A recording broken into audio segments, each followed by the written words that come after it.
नमस्कार दोस्तों, OCN network में आपका स्वागत है। मैं हूं ओमकार चौधरी।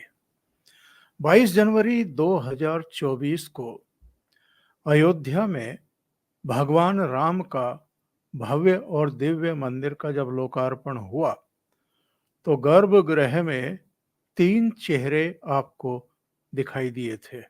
प्रधानमंत्री नरेंद्र मोदी, संघ प्रमुख मोहन भागवत और उत्तर प्रदेश के मुख्यमंत्री योगी आदित्यनाथ। और इन तीनों ने ही हाल में हिंदुओं को चेताया है। योगी आदित्यनाथ ने तो सीधे सीधे कहा है, बटोगे तो कटोगे। प्रधानमंत्री नरेंद्र मोदी ने थोड़ा सा सधे हुए शब्दों में कहा है कि बटेंगे तो जो आपको बांटना चाहते हैं उनकी महफिलें सजेंगी। संघ प्रमुख का 3 दिन पहले भी एक बयान आया था। उन्होंने हिंदुओं को यूनाइट रहने के लिए कहा था। दशहरे पर उन्होंने नागपुर में जो जो कहा है, मैं ये कहना चाहूंगा और बताना चाहूंगा कि ये अगेन हिंदुओं को उन्होंने कुछ नसीहतें दी हैं। ये कहा है कि ये समय एकजुट रहने का है। दुर्बलता और असंगठित होना अत्याचारों और आक्रमण को न्योता देने की तरह है। उन्होंने बहुत सारी बातें कही हैं। उन्होंने कई दूसरे देशों का बिना नाम लिए जो वो खतरे पैदा कर रहे हैं उनकी तरफ सीधे संकेत दिए हैं। इसके अलावा हमारे पड़ोस में खास तौर से बांग्लादेश में जो घटनाएं हुई हैं उनका उल्लेख करते हुए दो टूक ये कह दिया है कि सबसे ताजा प्रमाण यही है कि अगर आप संगठित नहीं हैं और अगर आप बटे हुए हैं, आपकी ताकत बटी हुई है और आप दुर्बल हैं तो आप पर अत्याचार होंगे, आप पर हमले होंगे। उन्होंने ये भी उदाहरण दिया है कि जब बांग्लादेश के हिंदू संगठित होकर के बाहर निकले तो उन पर हमले और अत्याचार होने की घटनाओं में एकदम कमी आ गई। यानी संगठित हो जाइए। और ये संदेश योगी आदित्यनाथ ने, फिर प्रधानमंत्री नरेंद्र मोदी ने और संघ प्रमुख मोहन भागवत ने लगातार क्यों दिए हैं, ये जरा समझने की जरूरत है। जब से भगवान राम का भव्य और दिव्य मंदिर का लोकार्पण हुआ है, रामलला अपने घर में विराजमान हुए हैं, तब से आप देखिए किस किस तरह की घटनाएं हो रही हैं। एक तो बहुत बड़ा तबका है जो ये पचा नहीं पा रहा है कि दशकों के संघर्ष और इंतजार के बाद, और वो भी अदालत के फैसले के बाद, अयोध्या में उस स्थान पर राम मंदिर क्यों बन गया जहां पर कभी विवादित ढांचा हुआ करता था, जिसको ये बाबरी मस्जिद के नाम से प्रचारित और प्रसारित करते थे। तो देश के भीतर भी आप देख रहे होंगे इनकी जो बौखलाहट है, इनकी जो प्रतिक्रियाएं हैं, जो हिंसा है, जो पत्थरबाजी है, चाहे गणपति पर पत्थरबाजी हो, शोभा यात्राओं पर पत्थरबाजी हो, किसी भी तरह के धार्मिक आयोजनों पर जिस तरह से अचानक पत्थरबाजी शुरू हो जाती है, वो बताता है कि ये लोग राम मंदिर के निर्माण को पचा नहीं पा रहे हैं। दूसरी घटना जिसको ये लोग पचा ही नहीं पा रहे हैं, हजम ही नहीं कर पा रहे हैं, वो है नरेंद्र मोदी का तीसरी बार प्रधानमंत्री बन जाना। इन लोगों ने देशी विदेशी तमाम ताकतों के साथ मिलकर के ये प्रयास किया था, प्रयास ही नहीं किया था, एक योजना बनाई थी कि हमें रणनीतिक वोटिंग करनी है। लंबी लंबी लाइनें लग करके इन्होंने वोटिंग किया। और खास तौर से लोकसभा चुनाव में तो आपने देख लिया कि किस तरीके से भारतीय जनता पार्टी को, मोदी को हराने के लिए इन्होंने संगठित होकर के नियोजित तरीके से बीजेपी के खिलाफ वोट किया और राज्यों में जिनकी ताकतें थी, चाहे ममता बनर्जी की पार्टी हो, महाराष्ट्र में आप देखिए कितना बड़ा अंतर हो गया, राजस्थान में, यहाँ तक कि हरियाणा में, पश्चिम बंगाल में भारतीय जनता पार्टी की सीटें घट गई, उत्तर प्रदेश में 29 सीटें घट गई। ये संगठित और नियोजित वोटिंग का परिणाम था, जो भारतीय जनता पार्टी 240 पर अटक करके रह गई थी। योगी आदित्यनाथ जो आने वाली चुनौतियां हैं हिंदुओं के लिए और राष्ट्र के लिए भी, उनके प्रति सचेत कर रहे थे। और बांग्लादेश की घटनाओं का उन्होंने भी उल्लेख किया था। बांग्लादेश की घटनाओं का प्रधानमंत्री नरेंद्र मोदी ने भी लाल किले से भी उल्लेख किया। मोहम्मद यूनुस को जब संदेश भेजा, उसमें भी उन्होंने हिंदुओं और अल्पसंख्यकों का जिक्र किया, वहां पर जिस तरह के अत्याचार हुए। और मोहन भागवत ने तो खुल करके बांग्लादेश का जिक्र किया है।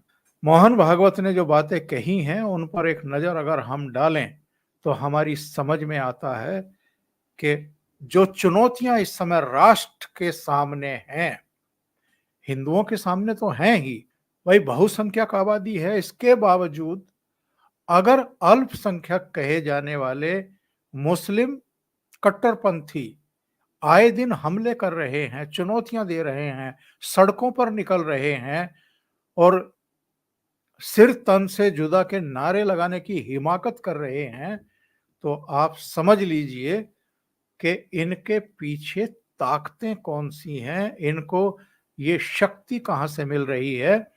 और तीसरी बार प्रधानमंत्री पद पर नरेंद्र मोदी के बैठने के बावजूद अगर ये इस तरह की हरकतें अलग अलग राज्यों में कर रहे हैं, तो आप बहुत अच्छे तरीके से समझ सकते हैं कि कितनी बड़ी चुनौतियां इस समय देश के और हिंदुओं के सामने है। लोकसभा चुनाव में इन लोगों ने क्या काम किया, राहुल गांधी एंड कंपनी ने, इनमें अखिलेश यादव भी, इनमें दूसरे लोग भी शामिल थे। इन्होंने ये भय दिखाया लोगों को कि साहब आप जो ये 400 सीटें मांग रहे हैं, अब की बार 400 पार, अगर 400 पार कर दिया तो फिर ये संविधान बदल देंगे, ये आरक्षण छीन लेंगे और जो आपको सुविधाएं दी जा रही हैं वो सारी सुविधाएं छीन छीन जाएंगी, नौकरियां नहीं मिलेगी, बेरोजगारी बढ़ेगी और आगे फिर देश में कभी चुनाव होंगे ही नहीं। यानी परमानेंटली नरेंद्र मोदी ही प्रधानमंत्री बने रहेंगे। तो उन्होंने जातियों को विभाजित किया डर दिखा करके। तो मोहन भागवत ने नागपुर में दशहरा के अवसर पर यह कहा कि साहब जाति और धर्म से ऊपर उठ करके व्यक्तियों और परिवारों के बीच में मैत्री होना बहुत जरूरी है। उन्होंने ये भी कहा कि भारत को शक्ति संपन्न बनना पड़ेगा, दुर्बल रहने से काम नहीं चलेगा, काम नहीं बनेगा।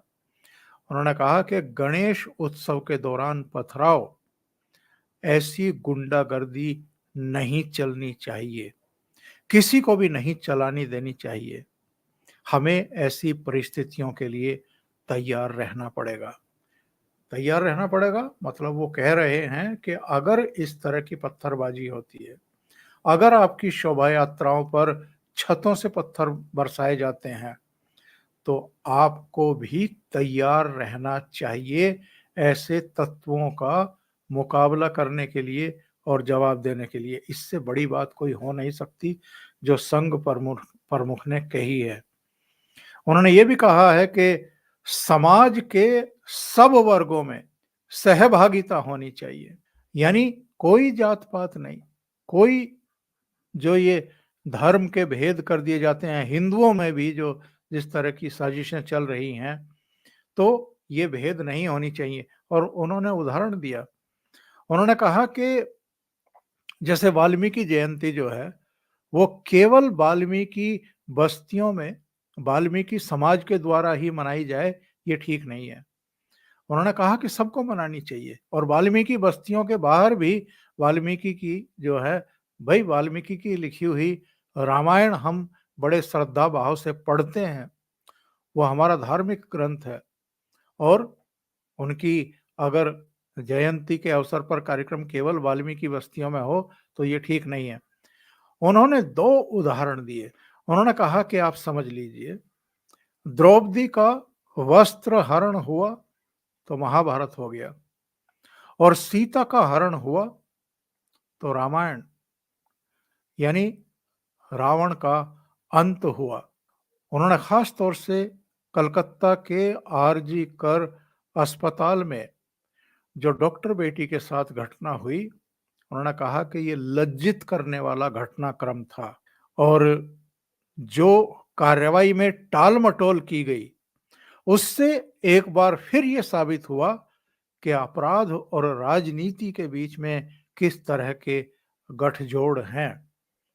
उन्होंने विशेषकर बांग्लादेश में जो कुछ हुआ है और दुनिया के अलग-अलग हिस्सों में जो कुछ हो रहा है, उसका जिक्र करते हुए भारत को, भारत के हिंदुओं को चेताया है, अवगत कराया है, सतर्क रहने के लिए कहा है। उन्होंने कहा कि युद्ध का तरीका बदल गया है। पड़ोसी देशों में जो कुछ हुआ है और जो हो रहा है इस समय, इसे देखें और समझें।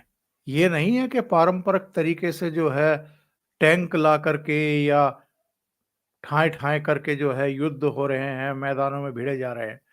दूसरे तरीके से चीज़ों को किस तरीके से रंग दिया जा रहा है, मोटिवेटेड किया जा रहा है, और जो छिपे हुए चेहरे हैं, ताकतें हैं, देश हैं, वो किस तरीके से दूसरे देशों में जाकर के तख्ते पलट रहे हैं, सत्ता परिवर्तन कर रहे हैं, और जो चुने हुए लोग नहीं हैं, उनको कठपुतली की तरह गद्दी पर बैठा करके अपने हित साध रहे हैं।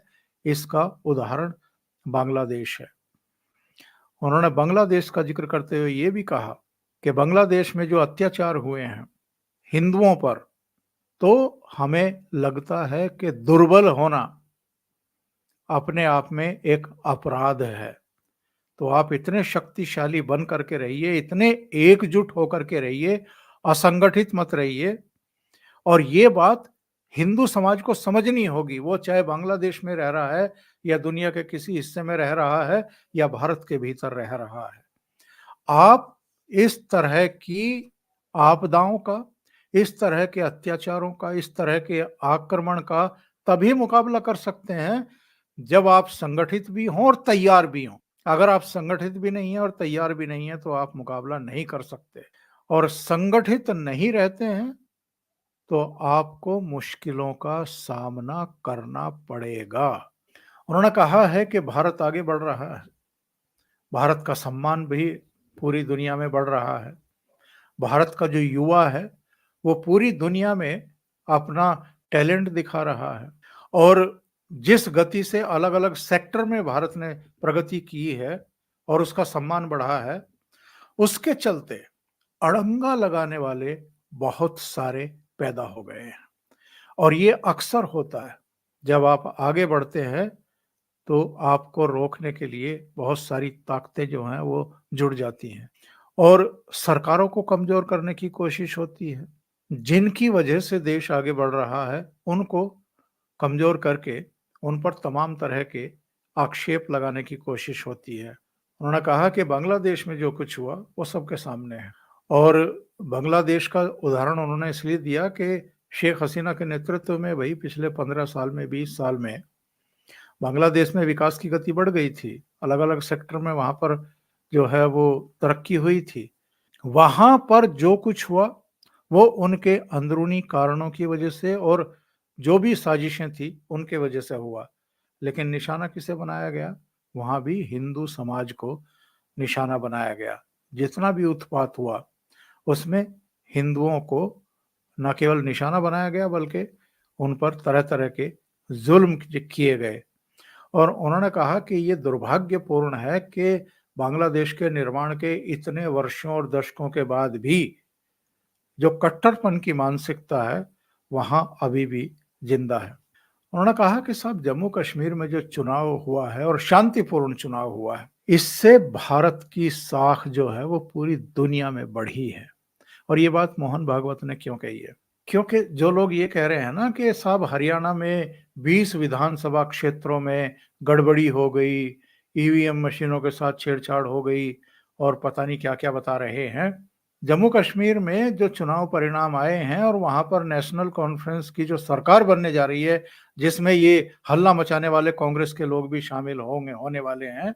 अगर गड़बड़ी करानी होती चुनाव आयोग के द्वारा और अगर गड़बड़ी होती तो फिर जम्मू कश्मीर में नहीं कराती क्या मोदी सरकार?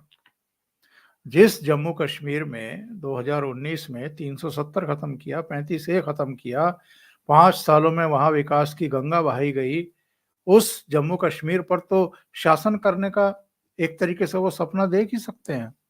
लेकिन निष्पक्ष चुनाव हुए हैं, स्वतंत्र तरीके से हुए हैं और जो लोगों ने चाहा है वही हो रहा है। यानी जो घाटी है उसके लोगों ने जो एक तरफा मत दिया है बीजेपी के खिलाफ और नेशनल कॉन्फ्रेंस और कांग्रेस के पक्ष में, उसी का तो नतीजा है। वहां पर उमर अब्दुल्ला मुख्यमंत्री बनने जा रहे हैं। तो मोहन भागवत कह रहे हैं कि पूरी दुनिया में भारत की साख बढ़ी है जम्मू कश्मीर में शांतिपूर्ण जो चुनाव हुआ और जो परिणाम आया है। उन्होंने खास तौर से इजराइल युद्ध की भी चर्चा की है। उन्होंने कहा है कि साहब ये जो अब तकनीकी चुनौतियां हमारे सामने हैं, भविष्य में हमें इसके लिए भी तैयारी करनी पड़ेगी। जो भारत की छवि बनी है, उसको धूमिल करने के कई स्तरों पर प्रयास चल रहे हैं। और ये बात क्यों कही है मोहन भागवत ने? आप देख रहे होंगे, राहुल गांधी जिस तरीके से लंदन में बैठ करके भारत के खिलाफ, भारत की लोकतंत्र की जो ताकत है, जो पिलर्स हैं, उन पर जिस तरीके से प्रहार करते हैं, न्यायपालिका हो, संसद हो, कार्यपालिका हो, मीडिया हो, इन सब पर प्रहार करते हैं। तो उन्होंने कहा कि भारत की छवि को धूमिल करने के प्रयास किए जा रहे हैं और इसमें बहुत सारे पश्चिमी देशों के तथाकथित अंतर्राष्ट्रीय संगठन भी हैं जो तरह-तरह की रिपोर्ट देते रहते हैं भारत के बारे में और सब झूठी होती हैं। तो उन्होंने कहा कि सबका इलाज एक है, आप संगठित हो जाइए। यानी हिंदू अगर संगठित होंगे तो बहुत सारी समस्याओं का अपने आप समाधान भी होगा और इन सारी ताकतों को आप जवाब भी दे देंगे।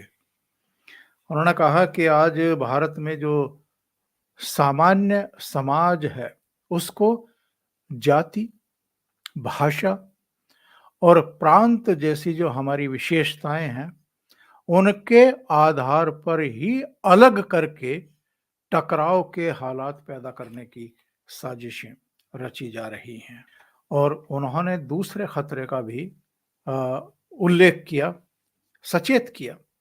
उन्होंने कहा कि जो सीमावर्ती राज्य हैं, भाई पंजाब है, जम्मू कश्मीर है, लद्दाख है, इसके अलावा हमारी जो समुद्री सीमा है उसके जो स्टेट हैं, चाहे वो आपका केरल हो, चाहे आपका तमिलनाडु हो, या अगर हम पूर्वोत्तर के राज्य मणिपुर की बात करें और यहाँ तक के बिहार जैसे राज्यों में भी, बांग्लादेश में भी जिस तरह की घटनाएं घट रही हैं, वो हमें बताती हैं कि किस तरह की गड़बड़ियां बाहर से संचालित की जा रही हैं और देश को अस्थिर करने की कोशिशें हो रही हैं।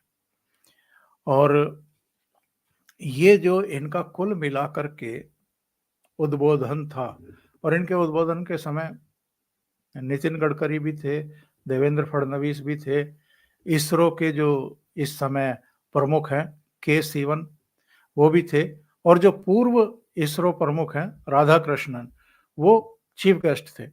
उनकी मौजूदगी में संघ प्रमुख ने खास तौर से हिंदुओं को जो सीख दी है कि संगठित हो जाइए, जातीय आधार पर इनको बांट करके जिस तरीके से मोदी सरकार को कमजोर करने की कोशिश की गई, और जब मैं कहता हूं कि मोदी सरकार को कमजोर करने की कोशिश की, इसका मतलब है कि देश को कमजोर करने की कोशिश की। जो प्रयास किए जा रहे हैं देश को आगे बढ़ाने के लिए, उसमें उसको रोकने की कोशिश की गई है। तो संघ प्रमुख का जो कुल मिलाकर के उद्बोधन था दशहरा पर, वो एक तरीके से इस समय जो हमारे सामने चुनौतियां हैं, देश के सामने चुनौतियां हैं, उनके प्रति आगाह होने और संगठित होकर के ही फैसले लेने के बारे में उन्होंने आगाह किया है और उसका नतीजा आप देख रहे हैं हरियाणा में क्या हुआ है। हरियाणा में अगर कांग्रेस को रोकने में सफल हुए हैं हिंदू, तो वो उनकी एकजुटता का ही परिणाम है।